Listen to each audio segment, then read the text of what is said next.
Ng'eggwanga likyali mu katyabaga k'enguzi n'obulyako obususse, Ssaabalamuzi w'eggwanga Bart Katurebe avumiridde abantu okusirikanga ne batasitukiramu kuloopa bali b'enguzi mu kkooti era nga y'ensonga lwaki enguzi n'obulyako ebyeyongedde mu ggwanga. Bart Katurebe mwennyamivu nti enguzi etandikira ddala mu kkooti ng'ebiseera ebisinga bapuliida bali enguzi olwo basobole okuwangula emisango gye bagobako. But this gives you a problem what these people are talking about. So to me, when someone says I've paid money, it's real. Money is exchanging hands. And some of us in the legal profession are being part of the problem.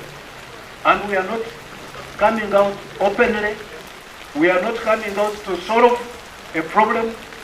We are becoming part of the problem. Katurebe ayongeddeko nti okulya enguzi n'obulyake kiva ku bantu okukuzibwa obubi nga bakyali bato nga kw'ossa amatendekero aga waggulu okusindika abayizi mu kampuni z'abannamateeka eziri enguzi. There is this thread of corruption from our families to school, to university, to office and back to the community. That thread must be broken if we really want to fight corruption. When a parent gives money to his child to go and bribe to contest for being a prefect at school, what do you think you are doing? Will you be surprised when that money, that boy eventually is bribing to become a member of parliament?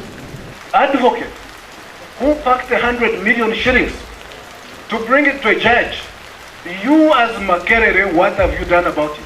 Bart Katurebe okwogera bino abadde ku kkooti erwanyisa enguzi n'obulyake bwe babadde bajaguza olunaku abantu bwe bakolaganira wamu ne kkooti okufuna ku ndowooza yaabwe. For the 2016 quarter From the bill prosecutor. yes, sir.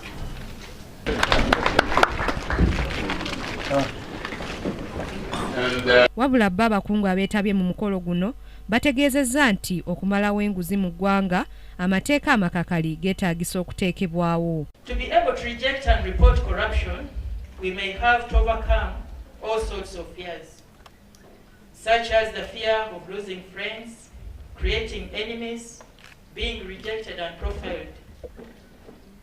So in this regard, do you have enemies on account of a position you took over a particular cause? In my view, that is good, because it means you have stood up for something worth the sacrifice. Agree to deploy the law maximum on corruption, then we will be able to make even more milestones. In the words of William Penn, people are more afraid of the laws of man of God.